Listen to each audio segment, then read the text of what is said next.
What ancient family tradition did you put a stop to? In my family, every girl's feet were broken and bound when she turned 5. Small feet meant good marriage, higher bride price, proof we were proper daughters. My oldest sister's feet were 4 inches long. She couldn't walk without leaning on walls, but my grandmother called her our family's treasure. My second sister tried to run the night before her binding. They caught her at the neighbor's house and did it anyway while she screamed about wanting to be a teacher. By morning, she couldn't stand. The bone-breaking sounds still visit my dreams. I was 4 when I started planning. Watched how they prepared the bandages, the alum water, the special shoes getting smaller each month. Studied my sister's wounds when grandmother rewrapped them. The way toes folded under, bones snapped, flesh rotting between the folds. The smell of infection that grandmother masked with perfume. My second sister's toes fell off completely. Good, grandmother said. Makes them smaller. But I also watched something else. The foreign doctor who came to our village once a month. Dr. Crimson, who grandmother called a white devil. He'd set up near the market, treating people for free. I saw him argue with families, trying to save girls. Saw him thrown out of houses. Once he treated a girl whose binding had gone septic. She lived but lost her leg. That's when I knew I had a chance if I could reach him. Every night I practiced stretching my feet, running in place silently, building strength, hid food under my bed, stole coins when I could, drew maps of our town from memory. But grandmother was getting suspicious. She'd check my shoes for wear, inspect my feet during baths, even had my cousins follow me. This one's too wild, she'd tell my mother. We might need to bind her at 4. My oldest sister heard this and warned me. They moved mine up too, she whispered while grandmother slept. Because I kept dancing. They'll do it on the next lucky day. I checked the calendar. Only 10 days away. 2 weeks before my official 5th birthday, grandmother started preparing anyway. Soaking the bandages, filing the special nail-breaking tools. Your feet are already too big, she told me. We'll have to break them harder. She measured them every day, frowning. My mother said nothing, just like she'd said nothing for my sisters. That's when the attack started. Every morning, grandmother would grab my feet unexpectedly, bending them to prepare the bones. She'd make me walk on the sides of my feet for hours. Had my aunts hold me down while she pressed her thumbs into my arches until I screamed. The bones must learn to yield, she said. The night before the new date, they made me soak my feet in animal blood and herbs to soften the bones. The whole family gathered to celebrate my becoming a woman. My sisters couldn't dance at my party, could barely stand, but everyone pretended this was beautiful. Grandfather gave a speech about family honor. My uncles toasted my future husband, whoever he'd be. The local matchmaker was already taking notes about my father's business, calculating my value. That's when my second sister slipped me a knife. Run, she whispered. I can't, but you can. But they were ready for runners now. After my second sister's attempt, they locked all the girls in during binding week. Boards on windows, guards at doors. My uncle slept outside my room. At midnight, I used the knife to cut through my bedroom screen, but the moment I touched the ground, dogs started barking. My uncle grabbed my ankle as I climbed down using sheets I'd been secretly knotting for months. Going somewhere, little one? I slashed at his hand with the knife. Drew blood. He let go, cursing. I ran barefoot through the dark streets, my precious unbroken feet carrying me over stones and thorns. Behind me, I could hear shouting. More dogs, my family rousing the neighbors to hunt their wayward daughter. The Christian mission school was 6 villages away, but they knew that's where runners went. I could hear horses on the main road, my grandfather's voice commanding men to check the mission first. So I went the opposite direction, toward the foreigners' medical camp at the edge of the district, twice as far, through rice paddies that sucked at my feet, forest paths that tore my clothes. Miss Catherine, the mission teacher, found me at dawn, collapsed by the roadside, feet bleeding, delirious from exhaustion. She was traveling to the medical camp herself, loaded me onto her cart, covered me with grain sacks, told me not to make a sound. At the checkpoint, my uncle searched the cart, but didn't think to look under the grain. At the medical camp, doctor. Crimson treated my feet while Miss Catherine held my hand. They'll come, I kept saying. They'll take me back. Not while I'm here, she said. My family came that afternoon. 20 of them. Requested Reds is on Spotify now. Check out link in the description or comments. Miss Catherine helped me onto a narrow cot in the medical tent, where lamplight made shadows jump across canvas walls. Dr. de Crimson knelt beside the cot and lifted one of my feet gently to examine the damage. The cuts looked worse under the bright light with dried blood caked thick between my toes and dirt ground deep into torn skin. A nurse appeared carrying a metal basin of warm water and clean white bandages folded neat in a stack. I gripped Miss Catherine's hand hard when Dr. Crimson touched the deepest gash on my heel and bit my lip to keep from crying out. The nurse dipped a cloth in the water and started washing away the blood and dirt, while I squeezed my eyes shut against the stinging pain. Dr. de Crimson spoke quietly to Miss Catherine in words I couldn't understand while his fingers pressed carefully around the worst cuts. The nurse brought more water when the first basin turned dark red and kept washing until she could see clean skin under all the damage. Dr. the Crimson nodded and started wrapping my feet in soft bandages that felt cool against the burning cuts. After he finished wrapping both feet, Dr.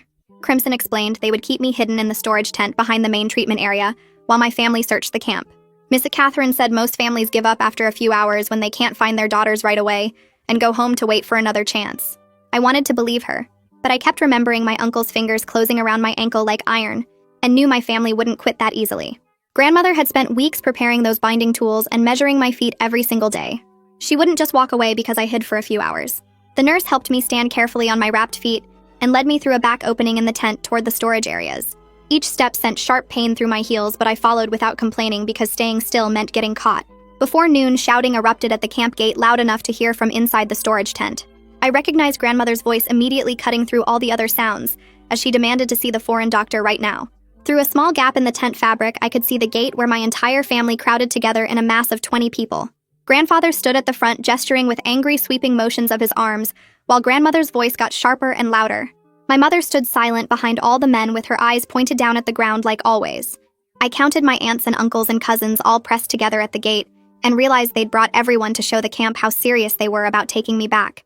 The nurse who'd been arranging supplies near me froze when she heard the commotion and looked toward the tent opening with worried eyes. The nurse grabbed my arm quickly and pulled me deeper into the storage area, where wooden crates stacked high created narrow passages between them. She pressed her finger to her lips and whispered for me to stay absolutely quiet no matter what I heard. I crouched down behind the crates in a space barely wide enough for my small body, and listened to grandmother's voice getting louder as she accused the camp of stealing her granddaughter.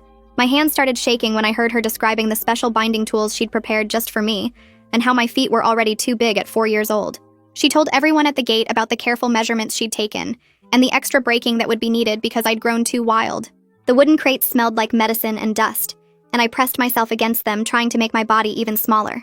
Grandmother's voice carried clearly through the tent walls as she explained to Dr. Crimson exactly how she planned to fold my toes under and wrap them tight enough to reshape the bones properly.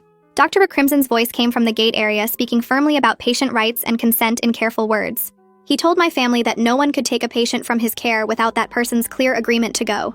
Grandfather's voice exploded in response, shouting that I was just a child who belonged to the family, and foreigners had no authority over Chinese daughters. Other family members joined in yelling about tradition and proper customs, and how the camp had no right to interfere.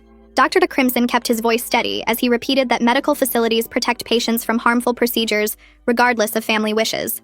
The argument grew louder with more voices joining until I couldn't tell who was shouting what anymore. I heard my uncle's voice rise above the others, saying they would wait at the gate as long as it took to get their property back. The nurse returned after the shouting died down a bit, and led me to an even smaller tent at the very back of the camp that stored grain and dried goods. She arranged empty burlap sacks to create a hiding space in the corner, and put her finger to her lips again before slipping back out through the tent flap. I curled up in the narrow gap between rough sacks that smelled like rice and dirt and old canvas. The argument at the gate continued, but slightly quieter now, with voices rising and falling in waves. I could hear individual words sometimes when someone shouted loud enough. Grandmother kept saying the foreign devils had stolen what belonged to the family. Grandfather's voice boomed about honor and tradition and proper daughters. Through the tent wall, I heard footsteps and movement as camp staff walked back and forth dealing with the crisis at their gate. My uncle's voice suddenly joined the shouting much louder than before, as he threatened to report the entire camp to the magistrate for kidnapping a child. Grandmother declared the family would wait right there at the gate until the foreign devils returned what they stole. More voices joined in, and I recognized neighbors from our village who must have come along to support my family's claim. The sound of so many people all demanding my return made my chest feel tight, and my breathing come faster. I pressed my hands over my ears but could still hear them clearly through the thin tent walls. Someone started banging on the gate posts, making a rhythmic thumping sound that went on and on. The camp staff spoke to each other in quick, worried voices as they tried to figure out how to handle a crowd that size. Miss Catherine found me in the storage tent sometime later and sat down beside my hiding spot with a gentle smile on her face. She started teaching me to count my breath slowly to calm my racing heart. We counted together in whispers, with her voice guiding mine through the numbers. 1 breath in for 4 counts, then hold for 4, then out for 4 counts. My hands were trembling so hard I could barely hold them still, but we kept counting breaths together over and over. After many rounds of counting, my hands finally stopped shaking enough that I could hold the cup of water she brought without spilling it. She stayed sitting beside me, not saying much, just being there while my heartbeat gradually slowed back to normal. Outside the tent, the voices continued their demands, but Miss Catherine's calm presence made them feel slightly less scary. Through the tent wall later, I heard Dr. Crimson and Miss Catherine talking with another foreigner about legal procedures for protecting children from harmful customs. The adult voices debated back and forth about whether tradition or physical safety should matter more when families demand their daughters back for binding. They used complicated words I didn't fully understand about rights and laws and cultural practices, but I recognized the same basic argument that my second sister's screams had made the night they bound her feet anyway. She'd screamed that she wanted to be a teacher and have whole feet, and they'd done it regardless because tradition mattered more than what she wanted. The foreign voices talked about documentation and magistrates and official procedures, while my family waited outside ready to take me back the moment they got a chance. The nurse returned when the light outside started turning orange with sunset to change my bandages. She unwrapped the cloth carefully, and I saw for the first time how badly damaged my feet really were in full daylight. Deep cuts crossed both soles where sharp stones had torn through the skin during my barefoot run through the forest. My heels were raw and red with patches of skin scraped completely away. Smaller cuts covered my toes and the sides of my feet from thorns and rocks. The nurse cleaned each wound with stinging medicine that made me bite my tongue to stay quiet. She wrapped fresh bandages around both feet slowly and carefully, while explaining that feet need to be strong and whole to carry a person through their entire life. Her hands were gentle as she worked, and her voice stayed calm even though I could hear my family still shouting outside. When she finished wrapping, she helped me stand on the newly bandaged feet and showed me how to walk without putting too much weight on the worst cuts. After the nurse gathers her supplies and leaves the tent, I wait until her footsteps fade before turning to Ms. Catherine and whispering that grandmother always finds everything she's looking for. Ms. Catherine sits very still for a moment before answering that the camp will protect me as long as they possibly can, but she won't lie and say I'm completely safe. Her words scare me more than false promises would because now I know the danger is real and ongoing. Outside the tent walls, the shouting continues in waves as different family members take turns demanding my return. I pull my knees up to my chest and wrap my arms around them, trying to make myself smaller in the hiding space between the grain sacks. Miss Catherine stays beside me, not saying much, but her presence helps keep the fear from swallowing me completely. As the light coming through the tent fabric shifts from bright to orange, I hear new sounds outside the gate. Blankets being spread on the ground, food baskets opening with soft creaking sounds. My family is settling in for a long wait instead of giving up and going home like Ms. Catherine hoped they would. Grandmother's voice rises above the others, telling anyone who will listen that proper families don't abandon their daughters to foreign devils who don't understand Chinese ways. She talks about duty and tradition and family honor, while people from the village gather to watch the standoff. The camp staff move around outside my hiding spot, lighting extra lanterns as darkness falls. Through gaps in the tent fabric, I see the yellow glow spreading across the compound, turning everything into strange shadows. This isn't going to end in a few hours like the adults hoped. My family has brought enough supplies to stay for days. Later that evening, I hear Dr. Crimson and Ms. Catherine talking in low voices near my tent. They're discussing someone who might help with the standoff. Ms. Catherine mentions a man from the provincial office who has handled disputes like this before. Someone who understands both local law and what happens to children caught between tradition and safety. Dr. Crimson agrees they should send a messenger at first light to request this person's help. Their voices fade as they walk away to make arrangements. Ms. Catherine returns after a while and sits down beside me again. She starts asking me simple questions in a gentle voice. Do I want to go back to my family? I shake my head so hard it makes my neck hurt. She asks if I understand what foot binding would do to me. I describe my oldest sister's feet in detail. How she can't walk without leaning on walls. How she cries when she has to move from room to room. I tell her about my second sister's toes falling off during the binding process, and how grandmother said it was good because it made her feet smaller. Ms. Catherine's eyes get sad while I talk, but she nods and says my clear answers might help convince the authorities later. She makes me practice saying the words several times until I can speak them without my voice shaking too much. The night passes slowly with me drifting in and out of sleep while voices continue outside the gate. Just after dawn breaks, I hear a single voice calling out different from the angry shouting of the previous day. It's my mother asking quietly to speak with me. Camp guards bring Dr. Crimson to the gate, and I hear him refuse to let her inside. But he says she can stand where I might see her from a distance if she stays calm. I peek through a gap in the tent wall and see my mother standing alone at the gate. She's not shouting or making demands like the others. She just asks me to come home and accept my fate like a good daughter should. Her face looks tired and sad. For a moment watching her stand there, I feel my determination starting to crack. Then I remember last month when I had to help my oldest sister walk to the outhouse. She leaned her full weight on me because her bound feet couldn't support her anymore. Every tiny step made her cry from pain shooting up her legs. The memory of her suffering hardens something inside my chest, and I turn away from the gap in the tent wall without calling out to my mother. I hear her voice continue for a few more minutes before she finally gives up and walks back to where the rest of the family is camped. A camp assistant comes to my hiding place later in the morning carrying a thick book with a leather cover. He asks me to unwrap my feet so he can look at them carefully. Then he opens the book and starts writing with a pen that scratches across the paper, making permanent marks. Dr. Crimson explains they're creating a medical record of every cut and bruise on my feet. The assistant writes down details about how deep the cuts are and where infection might start if I'm forced back before healing finishes. He measures the gashes with a small ruler and notes the exact sizes. Dr. Crimson says this record might protect me later if authorities question why I can't be returned safely to my family. The assistant's pen keeps moving across the pages, filling them with words and numbers that might save me. Around midday, I hear the sound of cartwheels and horse hooves approaching the camp gate. A man arrives wearing dark robes and carrying papers under his arm. This must be the mediator Mrs. Catherine mentioned. He speaks with Dr. Crimson first near the main tent. Then he walks to the gate to hear what my family wants to say. I watch from my storage tent hiding place as he listens to both sides. His face shows nothing about which argument he believes or what he thinks should happen. He just nods and takes notes on his papers while people talk. Grandfather steps forward at the gate to present our family's case with grandmother standing right beside him.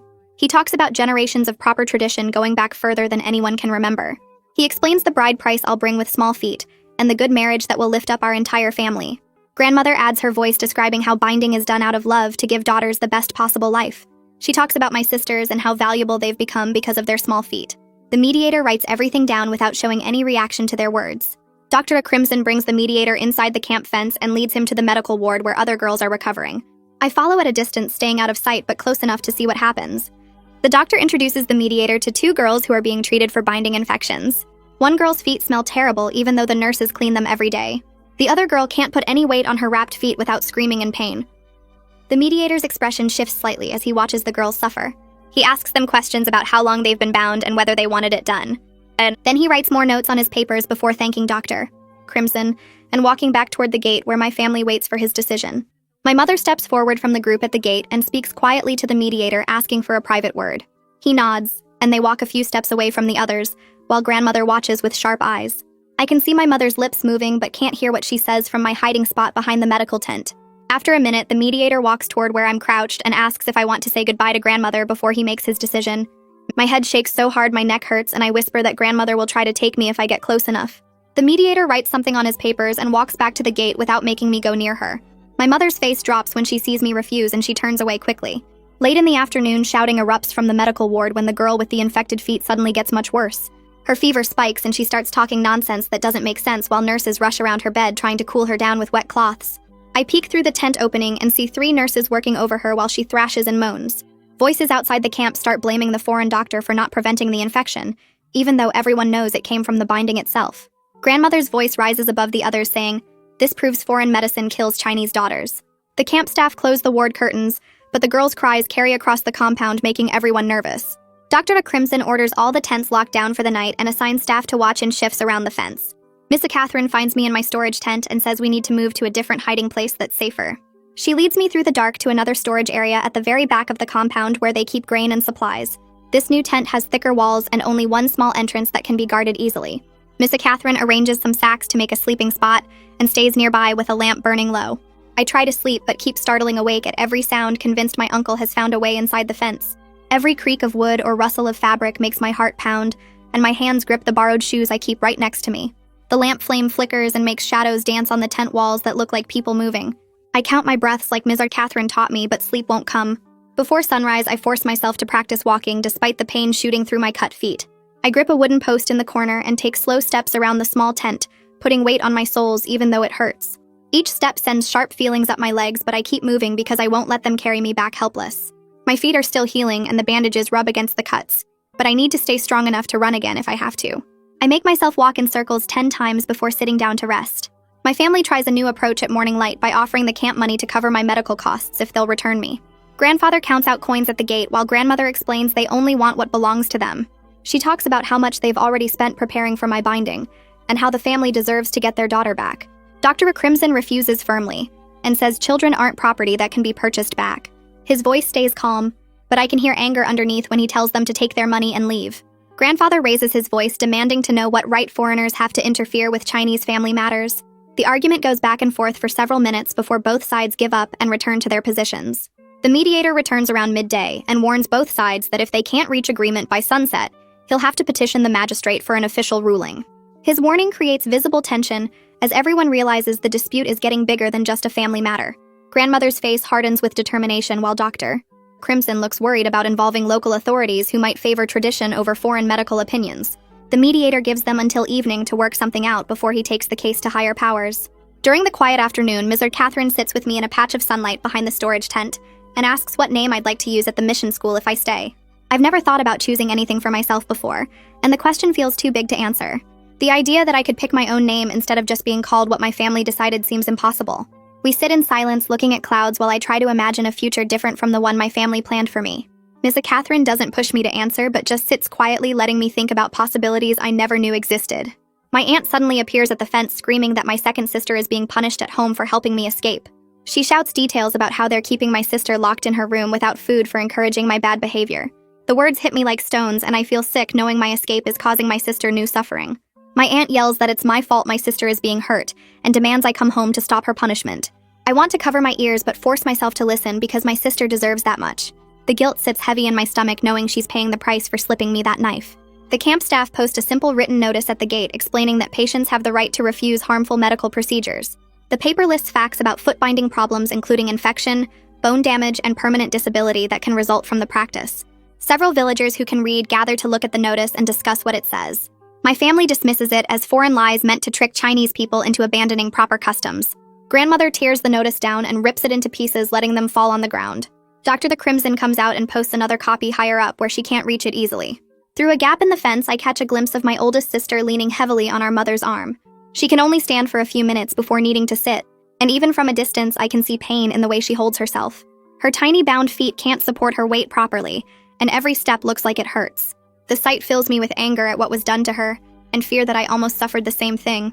I watch her lower herself carefully onto a stool someone brought, and see her face relax slightly when the pressure comes off her feet. That's what they wanted to do to me, and would still do if they get the chance. The afternoon sky turns dark, and heavy clouds roll in fast over the camp. Wind picks up suddenly, making the tent fabric snap and shake around me. I press against the wooden crates in my hiding spot, as the first drops of rain hit the tent roof like thrown pebbles. The sound gets louder and louder until it's a constant drumming that makes it hard to hear anything else. Through the crack in the wall, I can still see my family outside the gate, and nobody moves to leave. Grandmother stands under a tree with her arms crossed while rain soaks through her clothes. Grandfather huddles with the other men, but they don't go home either. Water pools around their feet in the dirt, and still they wait. I watch grandmother's wet hair stick to her face and wonder what it would take to make them give up. The storm lasts for over an hour, and by the time it stops, everyone outside looks miserable and cold, but they're all still there. That's when I understand they really won't leave no matter what happens. The nurse comes to check on me after the rain ends and brings dry blankets because my hiding spot got damp from leaks in the tent roof. She wraps one around my shoulders and tells me to try to sleep, but I can't stop shaking from more than just cold. The wet fabric smell fills the tent, and I curl up tighter between the grain sacks, listening to water drip from the tent edges. Sometime deep in the night, a loud ripping sound tears through the quiet, and I jerk awake with my heart beating fast. A nurse sleeping in the front part of the tent shouts an alarm, and I hear running footsteps. The ripping sound came from the back wall where someone cut through the fabric with a knife. I can see the long slice in the tent material flapping in the wind and letting in cold air. Guards rush over with lanterns held high and search around the outside, but whoever did it ran away into the darkness. They find nothing except the cut fabric and some footprints in the mud that could belong to anyone. The nurse checks on me and finds me pressed into the corner behind the crates with my hands covering my mouth to keep from making noise. She looks scared too, which makes everything worse because adults aren't supposed to be afraid. The guards nail boards over the cut section and post someone to watch the tent for the rest of the night, but I can't fall back asleep. Every small sound makes me think someone's coming back to finish cutting their way inside. Just before dawn, Dr. Crimson comes to my hiding spot and tells me to gather my things quickly. He says the storage tent isn't safe anymore after last night's attack. The nurse helps me stand on my sore feet, and we move through the quiet camp to the main staff building. Dr. Crimson unlocks a small room that has real walls instead of fabric, and a solid wooden door with a metal lock. The window sits high up near the ceiling where nobody could reach it from outside, even standing on something. There's a narrow bed with a thin mattress and a small table with a basin for washing. I set my borrowed shoes next to the bed and climb onto the mattress, which feels softer than the grain sacks. Dr. de Crimson locks the door from outside, and I hear his footsteps walk away. The room is tiny, but the walls feel safer than tent fabric that anyone could cut through. I lie down fully dressed with my shoes within arm's reach, and finally let myself close my eyes. The exhaustion from another night of fear pulls me under into sleep so deep I don't dream. When I wake up, the sun is already high, and I can hear voices outside talking in normal daytime tones. The mediator spends the whole morning walking through our village, asking neighbors questions about my family and the binding tradition. I learn about this later from Miss Catherine, who hears the reports when he returns. Some people tell him my family follows proper customs and shows respect for tradition that goes back many generations. They say grandmother is right to want her granddaughter bound like all proper girls. But other people speak more quietly about the screams they heard when my sisters were bound. One neighbor mentions seeing my second sister try to run away, and how they had to hold her down. Another person talks about the smell of infection that came from our house for weeks after my oldest sister's binding. The mediator writes everything down in his papers without showing what he thinks about any of it.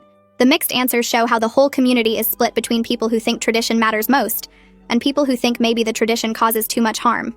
Miss Catherine says the mediator looked troubled when he came back to the camp, but he didn't say which side he believes. By midday, I noticed the nurses moving around the medical ward looking worried and talking in hushed voices. The supply cart that usually comes every few days couldn't get through because my family is blocking the road. The camp is running low on clean bandages, and the nurse has to wash old ones and hang them to dry so they can be used again. Medicine bottles sit nearly empty on the shelves, and there's not enough clean cloth for all the patients who need fresh wrappings. I watch through the doorway as the nurse rewraps a girl's infected feet with bandages that were already used once before. The girl winces when the nurse touches the sore spots but doesn't cry out. I overhear staff members talking quietly near my room about how the standoff is creating problems for everyone in the camp, not just me. One person says they might have to turn away new patients if supplies don't come soon.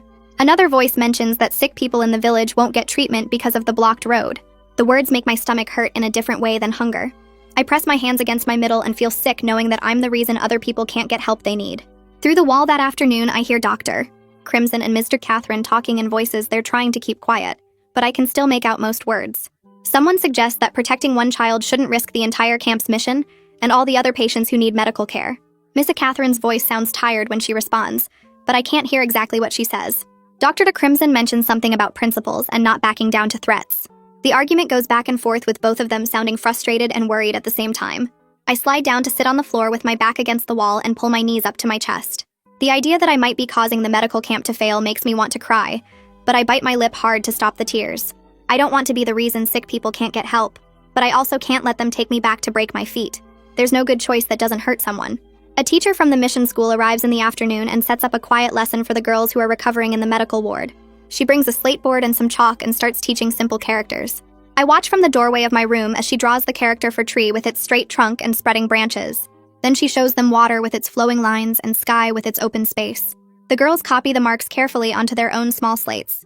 The teacher notices me watching and waves me over to join them. I limp across the room on my healing feet and she hands me a piece of chalk. It feels smooth and dusty in my fingers and leaves white marks on my skin. She guides my hand to show me how to make the strokes for tree, and I copy it slowly. The chalk squeaks against the slate as I drag it through the lines. My character looks shaky and uneven compared to the teacher's perfect one, but she smiles and nods. This is my first time ever holding chalk or trying to write anything. My family never thought girls needed to learn characters since we just get married and have children. But here I am making marks that mean something and nobody is stopping me. Word spreads through the camp by evening that the magistrate has agreed to hear my family's complaint. The session will happen in 3 days at his courtyard in the main village.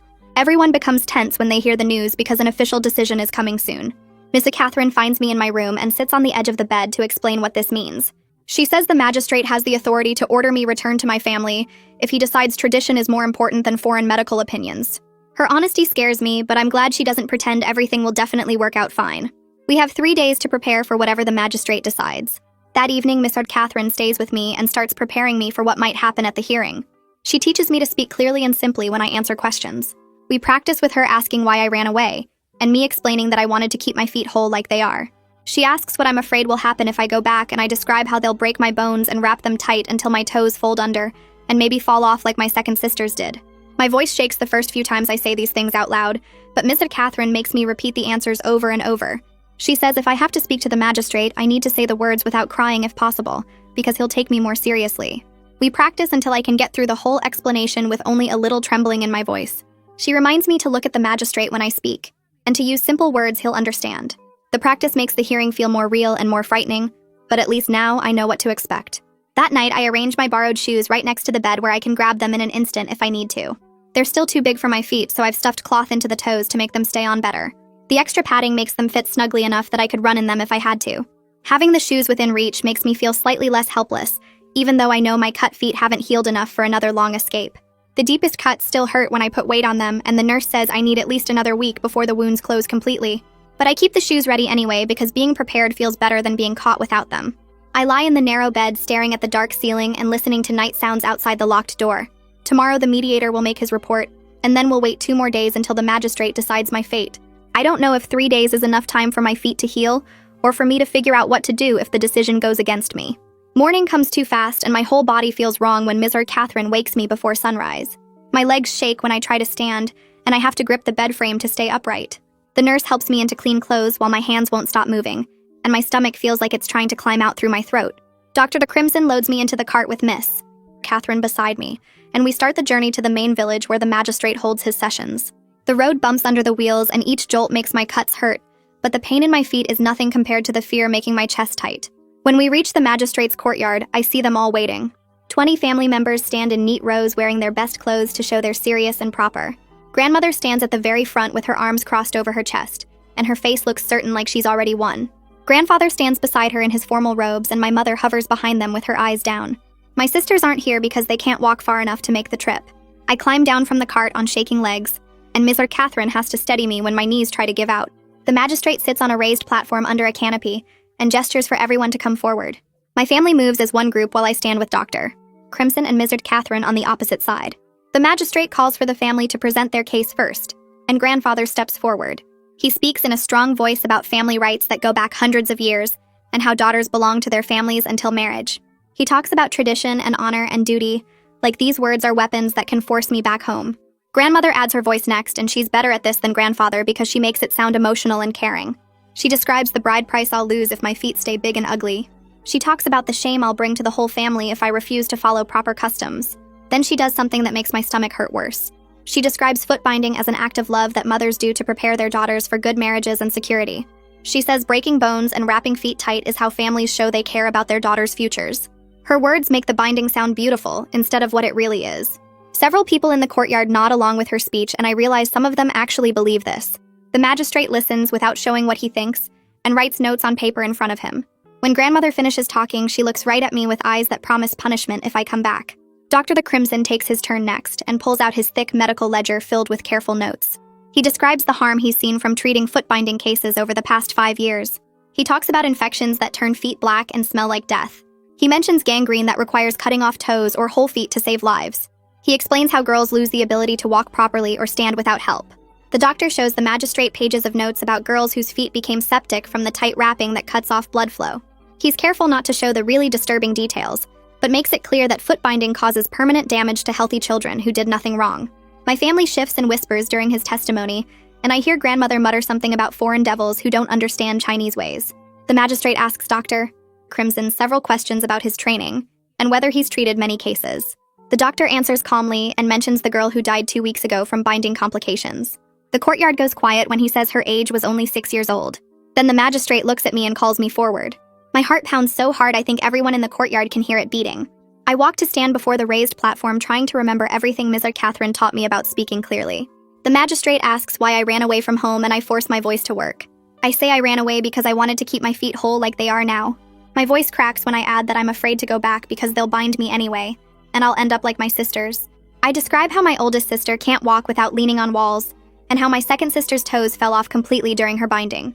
The words come out shaky, but I get them all said without crying.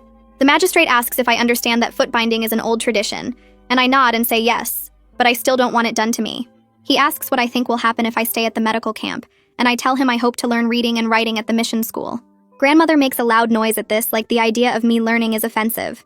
The magistrate writes more notes and asks several other questions about my feet and whether they're healing properly. I answer each one as simply as I can while my family stares at me from across the courtyard. Finally, the magistrate announces he needs time to think about both arguments before making his ruling. He says the case involves important questions about family rights and children's welfare that require careful consideration. Then he issues a temporary order allowing me to remain at the medical camp while he reviews everything. The decision makes my knees go weak with relief, but I know it's not final.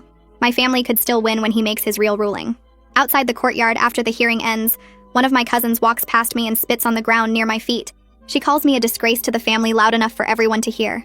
Other relatives turn their backs as we pass and refuse to look at me. My mother keeps her eyes on the ground the whole time and won't meet my gaze when I try to catch her attention. The rejection stings sharp in my chest, even though I knew it was coming when I chose to run. They load back into their carts and leave without saying goodbye. Back at the camp, Dr. Crimson and Ms. Catherine sit together in the staff building discussing what happens next. I sit nearby listening as they make a new plan. Ms. Catherine says I need to move to the mission compound several villages away, where I'll be safer during the waiting period. The mission has high walls and more staff who can protect me if my family tries another attempt to take me. Dr. Crimson agrees, and they start arranging papers and transportation for the transfer. They plan to move me in 3 days once everything is ready. That night, I lie in bed trying to sleep, but my mind won't stop replaying the hearing. I keep seeing grandmother's certain face and hearing her describe binding as love. The nurse comes to my room late with urgent whispers that wake me fully. She says she overheard villagers at the market talking about grandmother hiring men to take me by force before the transfer happens. The plan is to grab me during the day when guards are busy with regular camp work and can't respond fast. I spend the rest of the night rigid with fear, listening to every sound outside. Every creak of wood or rustle of wind makes me think someone's coming through the walls. Morning finally arrives and I'm exhausted, but Ms. Catherine has a surprise that helps. She brings me paper and a brush with ink and shows me how to write my name in simple characters. Her hand guides mine through the strokes, and the marks look shaky and uncertain, but they're mine. I practice writing the characters over and over on the paper until the shapes become slightly steadier. Each time I write my name, it feels like I'm creating something that belongs only to me. The brush strokes represent a choice I made instead of something forced on me. Miss Catherine smiles and says I'm learning fast. The next morning proves the nurse's warning was right.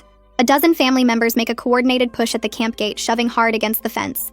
They're shouting about their rights and demanding immediate return of their daughter. The noise brings everyone running and guards rush to reinforce the gate while the wood creaks under the pressure. Dr. de Crimson appears and shouts for order. He threatens to call the provincial authorities if they don't stop.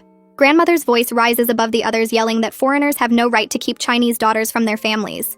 The fence holds, but just barely, and I watch from the staff building window with my heart racing. Through the fence slats, I see faces pressed against the wood, and one of them is my second sister standing near the back of the crowd. Our eyes lock for just a second while everyone else is shouting and pushing. Her lips move carefully, forming a single word that looks like run. Nobody else notices her silent message, but I understand she's still trying to help me even though they probably punished her badly for giving me the knife. She turns away quickly before anyone can see us looking at each other and disappears back into the crowd of angry relatives. The gate holds against the pushing, but I can see the wood starting to bend under all the weight. Guards rush to add support beams while Dr. Crimson keeps shouting warnings about calling higher authorities. Grandmother's voice rises above everyone else, demanding they return what was stolen from the family. The noise is so loud it makes my ears hurt even from inside the building. After what feels like hours, the crowd finally backs away from the gate, but they don't leave. They set up camp right outside with blankets and food baskets, making it clear they plan to wait as long as it takes. I stay at the window watching until Miss Catherine comes to move me to a different hiding spot farther from the fence. That afternoon, the girl with the badly infected feet suddenly gets much worse. I hear urgent voices from the medical ward and see nurses running between tents carrying supplies. The girl's fever spikes so high she starts talking nonsense and thrashing on her cot. Dr. Crimson works over her for hours, trying everything he knows, but the infection has spread too far into her blood. By evening, she stops breathing despite all the medicine and care. The nurses cry openly while they prepare her small body. Dr. Crimson sits on a stool with his head in his hands, looking completely beaten down. I learn from the other patients that the girl was only 6 years old. Her feet had been bound for just 8 months before the infection took hold and killed her. The news hits me hard because she was barely older than me, and now she's dead from the same thing my family wanted to do to my feet. Word about the death spreads fast through the village. By morning, there are even more people gathered outside the camp fence. Some of them start blaming Dr. Crimson for not saving the girl. Angry voices call him a white devil who lets Chinese girls die while hiding runaways from their proper families. The accusations don't make any sense because the binding caused the infection, not the doctor's treatment. But people want someone to blame, and the foreign doctor makes an easy target. The mood outside turns uglier as villagers who supported the camp before now question whether foreigners should interfere with local customs. I hear people saying that girls die from many things, and binding is part of being a proper daughter. The growing hostility makes the camp staff nervous. Guards watch the fence more carefully, and Dr. Crimson stops going to the gate to argue. A messenger arrives from the magistrate bringing an official paper with a red seal. The magistrate sends word that the girl's death has made him speed up his review. He's approving the emergency transfer to the mission compound right away instead of making me wait. Papers are rushed through with stamps and signatures while camp staff starts packing supplies for the journey. Miss Catherine helps me gather my few belongings, which doesn't take long since I only have the borrowed shoes and the paper where I practiced writing my name. She rolls the paper carefully and tucks it into a cloth bag along with some dried food for the trip. Staff members load a cart with grain sacks and medical supplies that need to go to the mission anyway. They build a hiding space for me under a tarp in the back of the cart bed. Miss Catherine explains we'll leave before sunrise when fewer people are watching the roads. I try to sleep that night but keep startling awake thinking about the checkpoint and what happens if my family finds me again. We leave in the dark hours before dawn when the sky is still black. I climb into the cart and curl up between grain sacks while staff members arrange the tarp over me. The heavy fabric blocks out all light and makes the air feel thick. Miss Catherine climbs onto the driver's seat, trying to look casual like she's just making a normal supply run. The cart starts rolling and I clutch my borrowed shoes tight against my chest. My heart pounds so hard I worry people outside can hear it. The wheels creak and bump over the dirt road as we pass through the sleeping village. I hear a dog bark somewhere nearby and freeze thinking it will wake people up. But the cart keeps moving and nobody stops us. We roll past my family's camp outside the medical compound, and I hold my breath until we're well beyond it. The checkpoint at the district border appears just as the sky starts getting lighter. I hear voices ahead and feel the cart slow down. Through a gap in the tarp, I see a small crowd gathered, including 2 of my uncles. They step into the road, blocking our path. One of them demands the right to search the cart for contraband. Miss Catherine tries to argue, but they're already pulling at the grain sacks. Rough hands yank at the tarp above me, letting in sudden bright light. My uncle's hand closes around my ankle exactly like the night I escaped from my bedroom. The familiar grip sends terror shooting through my whole body. I freeze, completely unable to scream or fight or do anything except feel that hand on my ankle again. The tarp gets yanked away, leaving me exposed in the cart bed with scattered grain all around. My uncle starts pulling me toward him by the ankle while shouting that he's found his niece being smuggled away. I try to kick free, but his grip is too strong. Miss Catherine jumps down from the driver's seat, yelling that he has no legal right to take me. She waves the magistrate's paper with the red seal. My uncle ignores her and keeps pulling me across the rough cart bed. The wood scrapes against my back as I slide toward him. Camp staff who came with us form a barrier between my uncle and the cart. Someone runs off down the road toward the village constable's house. A scuffle breaks out with shoving and raised voices. My uncle tries to push through the staff members to reach me. I scramble backward to the far corner of the cart bed, pressing against the wooden side. There's nowhere else to go.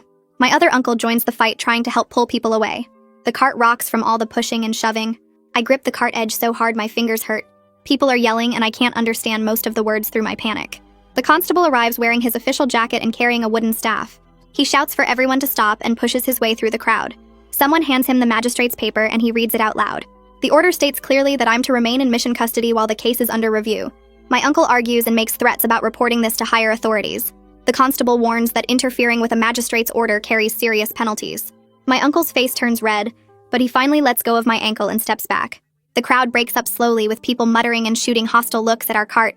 The constable stays nearby while Miss Catherine climbs back onto the driver's seat. The cart starts moving again, and I stay pressed against the back corner, watching behind us to make sure nobody follows. The road stretches ahead through rice fields and small villages. We travel for hours with the sun climbing higher and getting hot. My legs cramp from staying curled in the same position, but I don't dare move around much. Every time we pass people on the road, I hold still, thinking they might recognize me. The mission compound finally appears in the distance with high walls and a solid gate. We roll through the entrance, and the gate closes behind us with a heavy thunk that sounds final. Staff members help me out of the cart, and my legs shake when I try to stand. A mission teacher shows me to a room with 3 other girls who study at the school. I get assigned a narrow bed by a window. The room has real walls made of brick instead of tent fabric. The door has a lock that works from inside, which the teacher shows me how to use. I sit on the bed, testing the mattress and looking around at the solid walls. The other girls watch me quietly from their beds. My hands still shake from the morning's confrontation at the checkpoint. I can still feel my uncle's grip on my ankle like a ghost touch that won't go away. The borrowed shoes sit beside my bed, and I reach down to touch them, making sure they're really there. Through the window, I can see the mission courtyard and the high walls that separate this place from the village outside. The walls make me feel slightly safer, but I know my family is still out there somewhere planning their next attempt. That evening, a small child appears at the compound gate holding a folded paper. The guards take it and bring it to Miss Catherine, who reads it first before handing it to me. The note uses formal characters I can barely understand, but Miss Catherine explains slowly what it says. My family has removed my name from the family register. I no longer exist in their records as a daughter. The paper feels rough in my hands, and I stare at the characters, trying to make sense of being erased. Part of me feels like crying because my mother and sisters are really gone now. Another part feels lighter, like a weight lifted off my chest. I fold the paper carefully and put it under my mattress next to my borrowed shoes. Miss Catherine sits beside my bed after the other girls fall asleep and talks quietly about what happens next. She doesn't promise everything will be fine or that I'm completely safe now. Instead, she explains that choosing this path means accepting hard things like family rejection and people judging me. She says running away was just the start, and the difficult part continues for a long time. Her honest words scare me, but also help me understand this isn't a simple escape with a happy ending. The journey keeps going with new challenges ahead. I nod slowly, and she pats my hand before leaving me to sleep. The next morning, a nurse brings a basin of warm water and helps me soak my feet. The water turns reddish-brown as dried blood and dirt work out of the deeper cuts. I watch the color spread through the clear water, feeling strange about seeing my own blood like this. The nurse points out which cuts are healing well, and which ones might leave scars. Some of the gashes on my heels are deep enough that the skin won't grow back smooth. She shows me how to wrap my feet with clean cloth to protect the healing skin without binding them tight. The wrapping supports my feet but lets them move and grow naturally. She makes me practice wrapping them myself until I can do it properly without her help. My fingers fumble with the cloth at first, but I keep trying until the wrapping stays secure. Learning to take care of my own feet feels powerful, like I'm doing something my family never taught me. 2 weeks pass with daily routines of lessons and healing. One afternoon, another child slips through the gate with a note and disappears before anyone can question him.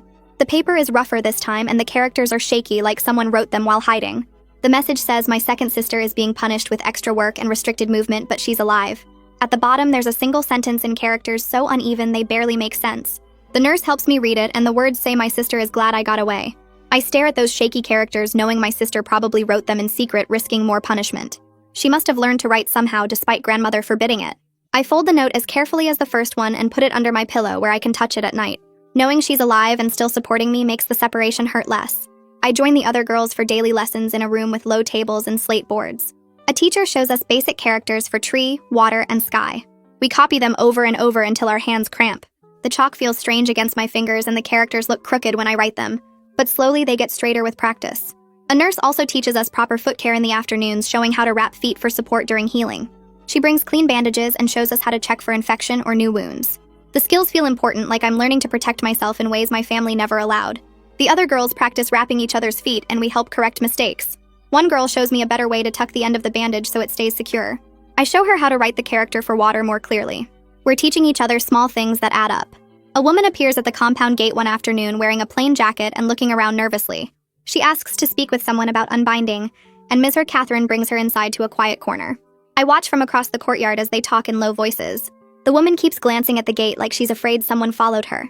She asks questions about her daughter who was bound last year and whether the damage can be reversed. Miss Catherine explains the process and the risks honestly. The woman's face shows fear and uncertainty as she weighs family rejection against her child's suffering. After a long talk, she thanks Mrs. Catherine and leaves without making a decision. I watch her walk back through the gate and realize my escape has turned me into something bigger than myself. Other families are watching to see what happens to me. My choice carries weight I never asked for and didn't want. The mission holds a memorial service for the girl who died from binding complications. Several girls from the medical ward attend, including me.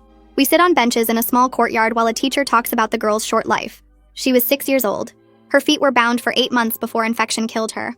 The teacher asks if anyone wants to speak, and the courtyard goes silent. I feel words building in my throat and force myself to stand up. My voice shakes badly, but I manage one sentence about hoping her death means something, hoping it shows people why binding should stop. The words come out barely louder than a whisper, but everyone hears them. I sit back down quickly with my hands trembling. Other girls nod, but nobody else speaks. We sit together in quiet grief for someone we barely knew but understand completely. A messenger arrives from the magistrate's office carrying official papers with red seals. Miss Catherine reads them carefully and then explains what they say. The magistrate has issued a final notice stating I cannot be forced to return home while my feet are still healing, and medical risks continue. The custody question remains unsolved because my family disowned me, but the mission is granted temporary guardianship to keep me safe. The decision brings relief flooding through my chest. But Missy Catherine reminds me it's conditional and could change if circumstances shift. The protection isn't permanent or absolute. I nod, understanding that safety is always temporary, and I need to stay alert. The papers get filed away in a drawer, but I know where they are in case I need to see them again. Missy Catherine presents me with a pair of simple cloth shoes a few days later. They're plain blue cotton with soft soles and no hard edges. She helps me try them on, and they actually fit my feet properly without stuffing or gaps.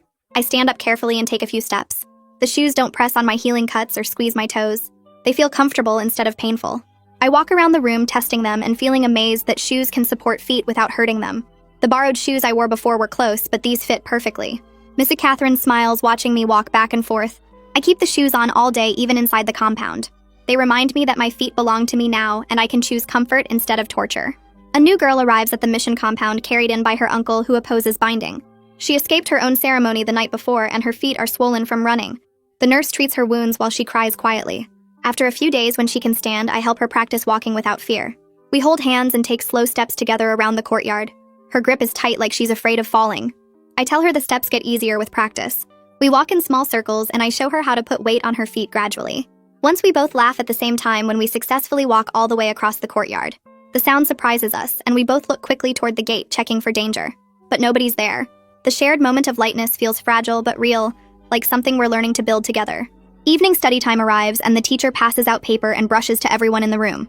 I take mine carefully and dip the brush in ink, watching the black liquid cling to the bristles. My hand shakes a little as I bring the brush to the paper, but I force myself to make the first stroke. The line comes out mostly straight. I add another stroke and then another, building the characters that spell my name. Nobody guides my hand or tells me where to place each mark. The brush moves where I want it to go, and the characters take shape under my own control. When I finish my name, I sit back and look at it. The strokes are a bit wobbly in places, but they're clear enough to read. Below my name, I add another character, carefully forming the strokes for run. The teacher walks by and nods at my paper without saying anything. I smile down at the marks I made. They're mine. Nobody told me what to write or how to write it. The paper shows something that belongs completely to me in a way nothing ever did before. I practiced this character over and over during lessons until I could make it without thinking too hard. Now it sits on the page next to my name like proof of what I chose to do. The other girls finish their writing and we put the brushes away. My paper gets folded carefully and tucked under my sleeping mat where I can look at it tomorrow. When the lamps get turned down for lights out, I change into my sleeping clothes and kneel beside my bed. The cloth shoes Mr. Catherine gave me sit on the floor where I left them earlier. I pick them up and place them carefully beside the bed with the toes pointing toward the door. They're not positioned for running away this time. I'm not planning another escape in the middle of the night. The shoes just remind me that tomorrow morning I'll put them on and walk to breakfast on my own feet. Then I'll walk to lessons and back to meals and wherever else I need to go. My feet still hurt sometimes, especially when I've been standing too long, but they're getting stronger every day. The cuts are healing into pink scars that will probably stay forever. I climb into bed and pull the thin blanket up. Tomorrow is still uncertain. The magistrate's protection could change. My family could find new ways to pressure the mission. Nothing is completely safe or settled. But tonight I can close my eyes knowing my feet are healing the right way, and people here will fight to keep them whole. I turn on my side and let my eyes close. Sleep comes easier now than it did those first terrified nights. All right, friends, that's where we'll leave today's story. If this brightened your day even a tiny bit, hit that subscribe button and come back for more good vibes. I'll see you in the next one, and remember, you're doing amazing.